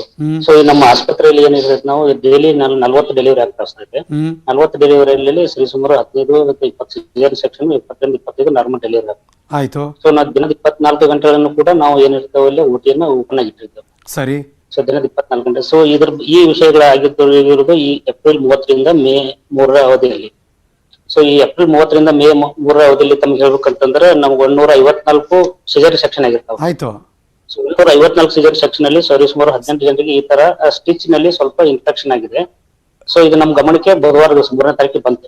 ಸೊ ತಕ್ಷಣ ನಾವು ಗಮನಕ್ಕೆ ಬಂದ ತಕ್ಷಣ ಅದನ್ನ ನಾವು ಇನ್ವೆಸ್ಟಿಗೇಷನ್, ನಮ್ಮ ತಜ್ಞ ವೈದ್ಯರ ಸಭೆ, ಅನಸ್ಥೆಟಿಸ್ಟ್ ಇರ್ಬೋದು, ಗೈನಕಾಲಜಿಸ್ಟ್ ಇರ್ಬೋದು, ಓಟಿ ಸ್ಟಾಫ್ ಅನ್ನ ನಾವು ಕರೆದು ಮೀಟಿಂಗ್ ಮಾಡಿ ತಕ್ಷಣ ಅವತ್ತು ಕ್ಲೋಸ್ ಮಾಡಿದ್ವಿ ಅದನ್ನ ಓಟಿ. ಅಂದ್ರೆ ನೀವು ಅದನ್ನ ಅನಲೈಸ್ ಮಾಡಿದಾಗ ಕಾರಣ ಏನು ಅಂತ ಅನಿಸುತ್ತೆ ನಿಮಗೆ? ನಾ ಬರ್ತೇನೆ, ಅದೇ ರಿಸಲ್ಟ್ ಬರ್ತೀನಿ ಈಗ. ಬಟ್ ಈಗ ನಾವು ತಕ್ಷಣ ನಮ್ಗೆ ಬಂದ ತಕ್ಷಣ ಆ ಓಟಿ MCH ಇರುವಂತ ಓಟಿ ಕ್ಲೋಸ್ ಮಾಡಿ, ಮತ್ತೆ ಯಾವುದೇ ಒಂದು ರೋಗಿಗಳಿಗೆ ತೊಂದರೆ ಆಗದಂಗ ಓಟಿಯನ್ನ ನಾವು ಓಟ್ ಹಾಸ್ಪಿಟಲ್ ಅಲ್ಲಿ ಶಿಫ್ಟ್ ಮಾಡ್ಕೊಂಡಿದ್ವು. ಸೊ ಯಾವುದೇ ಸಮಸ್ಯೆ ಸೌಲಭ್ಯಗಳಲ್ಲಿ ವ್ಯತ್ಯಯ ಉಂಟಾಗಿಲ್ಲ, ಡೇ ಟು ಡೇ ಇಟ್ಕೊಂಡಿದ್ದೆವು. ಈ ತರ ಡೈಲಿನೂ 40 ಡೆಲಿವರಿ ಆಗ್ತದವು. ಅದಕ್ಕೆ ಇಲ್ಲಿ 40 ಬೆಡ್ಗಳನ್ನ ಹಳೆ ಆಸ್ಪತ್ರೆಯಲ್ಲಿ ಒಂದು ಓಟಿ ಮಾಡಿ 40 ಬೆಡ್ಗಳು ಇಟ್ಕೊಂಡು ಸರ್ವಿಸ್ ಕೊಡ್ತಾ ಇದ್ವಿ. ಅನಲೈಸ್ ಮಾಡಿದಾಗ ಏನಾಯ್ತು, ಓವರ್ ಕ್ರೌಡಿಂಗ್. ಈಗ ನಮ್ಮ ಜಿಲ್ಲಾಸ್ಪತ್ರೆಯಲ್ಲಿ ಎರಡು ಓಟಿ ಇದಾವಲ್ಲಿ. ಸೊ ಒಂದು ಓಟಿನೇ ಪಾಸಿಟಿವ್ ಅಂತ ಹೇಳ್ತೇವೆ, HIV HPV ಇದ್ದವ್ರಿಗೆ, ಆ ತರ ಇದ್ದವ್ರಿಗೆ ಪಾಸಿಟಿವ್ ಇರ್ತವೆ. ಇನ್ನೊಂದು ಓಟಿ ನಾರ್ಮಲ್ ಇದ್ದವ್ರಿಗೆ ಮಾಡ್ತೇವೆ. ಸೊ ಈ ಓಟಿನ ದಿನದ 24 ಗಂಟೆಗಳನ್ನು ನಾವು ಚಲೋ ಇಡ್ತೇವೆ. ಸೊ ಒಂದು ಕೇಸ್ ಆದ ನಂತರ ನಾವು ಮಧ್ಯದಲ್ಲಿ ನಾವು ಸ್ಟರ್ಲೈಸೇಷನ್ ಮಾಡ್ಬೇಕು, ಅದು ಫ್ಯೂಮಿಗೇಷನ್ ಮಾಡ್ಬೇಕು. ಸೊ ಆ ತರ ಮಾಡ್ತಿದ್ದೆವು ನಾವು. ಇದನ್ನ overcrowding, main overcrowding. ಒಂದೇದು ನಾವು ಸ್ಟರ್ಲೈಸೇಷನ್ ಮಾಡ್ಲಿಕ್ಕೆ ಸ್ವಲ್ಪ ಸಮಸ್ಯೆ ಆಗ್ತದೆ. ಎರಡನೇದು ಈ ಎಲ್ಲ ನಾವು ಸಾರಿ ಟು ಇಂಟರ್ವ್ಯೂನ್ ಸರ್, ನಿಮ್ಗೆ ಗೊತ್ತು ಹೌ ಕ್ರೂಷಿಯಲ್ ಮತ್ತೆ ಎಷ್ಟು ಕ್ರಿಟಿಕಲ್ ಇದು ಅಂತ. ನನಗೆ ನೀವು ಕೊಡ್ತಿರೋ ಉದಾಹರಣೆ ಅಂದ್ರೆ ರೀಸನ್ ಇದೆಯಲ್ಲ, ಅದು ಅಕ್ಸೆಪ್ಟಬಲ್ ಅಲ್ಲ ಸರ್. ಓವರ್ ಕ್ರೌಡಿಂಗ್ ಆಗ್ಬಿಡುತ್ತೆ ಅಂದ್ರೆ ಅಲ್ಲ, ನಾನು ಮುಗಿಲ್ ನಾವು ಹೇಳ್ರಿ. ಈಗ ಎರಡನೇದು ನಾವು ಅನಲೈಸ್ ಮಾಡಿದಾಗ ನಮ್ಮ ತಜ್ಞ ವೈದ್ಯರು ಏನ್ ಗೈನಕಾಲಜಿಸ್ಟ್ ಡಾಕ್ಟರ್ಸ್ ಏನ್ ಇರ್ತಾರೆ, ಅವ್ರದ್ದು ಅನಸ್ಥೆಟಿಸ್ಟ್ ಓಟಿ ಸ್ಟಾಫ್ ನಾವು ತಕ್ಷಣ 3ನೇ ತಾರೀಕಿಗೆ ನಾವು ಮೀಟಿಂಗ್ ಕರೆದು ನೋಡಿದಾಗ ಈ ಆಲ್ಮೋಸ್ಟ್ 18 ಜನ ಅನಲೈಸ್ ಮಾಡಿದಾಗ ಕೆಲವೊಂದಿಷ್ಟು ಜನರಲ್ಲಿ ಏನಿದೆ ಅನಿಮಿಕ್ ಪೇಷಂಟ್ಸ್, ಆಮೇಲೆ ಅವ್ರು pre-existing abdominal wall infection, abdominal oedema ಆಯ್ತು ಅಂತ ಹೇಳಿದ್ರು ಅವರು. ಸೊ 2 ಕಾರಣ. ಒಂದು, ರೋಗಿಗಳ ಕಡೆಯಿಂದ ಏನೈತಿ ಅನಿಮಿಯಾ ಇದ್ದವ್ರಿಗೆ ಕೂಡ ತಮ್ಗೆ ಗೊತ್ತಿದ್ದಂಗೆ ವೂಂಡ್ ಹೀಲಿಂಗ್ ಸ್ವಲ್ಪ ಡಿಲೇ ಇರುತ್ತೆ. ಸ್ವಲ್ಪ ಇನ್ಫೆಕ್ಷನ್ ಆಗ್ಬಾರ್ದು, ನಿಜ ಸ್ವಲ್ಪ ಡಿಲೇ ಇರುತ್ತೆ. ಸೊ 2 ಕಾರಣದಿಂದ ತಕ್ಷಣ ನಾವು ನಮ್ಮ ನಜರಿಗೆ ಬಂದ ತಕ್ಷಣ, ನಮ್ಮ ಗಮನಕ್ಕೆ ಬಂದ ತಕ್ಷಣ ನಾವು ಕರೆಕ್ಟಿವ್ ಮೆಜರ್ಸ್ ತಗೊಂಡಿದ್ದೆವು. ಸೊ ಟೆಲ್ ಮಿ ಈಗ ಯಾರಿಗೋ ಸೆಕ್ಷನ್ ಅಂದ್ರೆ ಸಿಸೇರಿಯನ್ ಆಯ್ತು, ನೀವು ಸ್ಟಿಚ್ ಮಾಡಿರ್ತೀರಾ, ಆದ್ಮೇಲೂ ಕೂಡ ಎಷ್ಟು ದಿನ ಆಸ್ಪತ್ರೆಯಲ್ಲಿ ಇರ್ತಾರ ಅವರು ಸಿಸೇರಿಯನ್ ಆಗಿರೋರು? 7 ದಿವಸ ಆಸ್ಪತ್ರೆ 7 ದಿನ ಆಸ್ಪತ್ರೆಯಲ್ಲಿ ಇದ್ದಾಗ ಅಲ್ಲಿ ಏನು ಮಾನಿಟರ್ ಆಗಲ್ಲ ಸರ್? ನೆಕ್ಸ್ಟ್ ಡೇ ಅದು ನೆಕ್ಸ್ಟ್ ಡೇ ಮಾನಿಟರ್ ಆಗಲೇಬೇಕಲ್ಲ ಸರ್? ಅಲ್ಲಿ ಆಸ್ಪತ್ರೆ ಇದ್ದಾಗ ಕಂಡು ಬಂದಿರೋದು. ಈಗ ನಾವ್ ಯಾರನ್ನೂ ಇನ್ಫೆಕ್ಷನ್ ಆದ್ರೂ ಡಿಸ್ಚಾರ್ಜ್ ಮಾಡಿಲ್ಲ. ನಾವು 7 ದಿವಸ ಆಸ್ಪತ್ರೆಯಲ್ಲಿ ಇದ್ದಾಗ ಬಂದಾಗ ಏನಿತ್ತು, ಡೈಲಿ ನಮ್ಮ ತಜ್ಞ ವೈದ್ಯರು ಹೋಗಿ ಅವ್ರು ಬೆಳಗ್ಗೆ ರೌಂಡ್ಸ್ ಮಾಡಿ ಸರ್, ಆರೋಪ ಏನು ಅಂದ್ರೆ ನಿಮ್ಗೆ ಗಮನಕ್ಕೆ ಕೊಟ್ಬಿಡ್ತೀನಿ ನಾನು. ಅಲ್ಲಿ ಯಾರೋ ಟ್ರೈನಿಂಗ್ ಇರ್ತಾರಲ್ಲ ಸರ್, ಅವ್ರು ಮಾಡಿದ್ದಾರೆ, ಓವರ್ಲುಕ್ ಮಾಡಿಲ್ಲ ಡಾಕ್ಟರ್ಸ್ ಎಕ್ಸ್ಪರ್ಟ್ಸ್ ಗಳು ಅಂತ. ನಮ್ಮಲ್ಲಿ ಟ್ರೈನಿಂಗು ಡಿಪ್ಲೊಮಾದವರು DNB ಇರ್ತಾರೆ. ಸೊ ಆಗಿರ್ಬೋದು, ಯಾಕಂದ್ರೆ ಅವ್ರು ಟ್ರೈನಿಂಗ್ ಕೊಡ್ಬೇಕಲ್ಲ ಸ್ಟಾರ್ಟಿಂಗ್ ಸ್ಟೇಜ್ ನಲ್ಲಿ. ಓಟಿಲಿ ಅದನ್ನ ನೋಡಲ್ವಾ ಸರ್? ಓಟಿಲಿ ಅದನ್ನ ನೋಡಲ್ವಾ ಸರ್? ಇಲ್ಲ, ನೋಡ್ತಾರೆ. ಇಲ್ಲ, ಅದನ್ನ ನೋಡಿದ ತಕ್ಷಣ ನಮ್ ಗಮನಕ್ಕೆ ಬಂದ್ ಸರ್, ಇದರಲ್ಲೇ ಇನ್ಫೆಕ್ಷನ್ ಆದ್ರೂ ಯಾರಿಗೆ ನಾವು ಮನೆಗೆ ಡಿಸ್ಚಾರ್ಜ್ ಮಾಡಿಲ್ಲ. ಹಂಗಿಲ್ಲ, ಓಟಿಯಿಂದ ನಾರ್ಮಲ್ ಬೆಡ್ ಶಿಫ್ಟ್ ಮಾಡಕ್ ಮುಂಚೆ ಎಕ್ಸ್ಪರ್ಟ್ ಗಳು ನೋಡಲ್ವಾ ಸರ್? ಓವರ್ಲುಕ್ ಮಾಡಲ್ವಾ ಸರ್? ಎಸ್, ನೋಡ್ತಾರೆ. ಅಲ್ಲ, ಇದು ಏನಾಗಿದೆ ಸರ್, ಸ್ಟಿಚ್ ಹಾಕ್ತಾರಲ್ಲ, ಸ್ಟಿಚ್ ಆದ ತಕ್ಷಣ ನಾವು ರಿಕವರಿ ರೂಮ್ ಶಿಫ್ಟ್ ಮಾಡ್ತೇವೆ. ರಿಕವರಿ ರೂಮ್ಗೆ ಕೆಲವೊಂದು ಗಂಟೆಗೆ ಕೊಟ್ಟು ಆಮೇಲೆ ವಾರ್ಡಿಗೆ ಶಿಫ್ಟ್ ಮಾಡ್ತೇವೆ.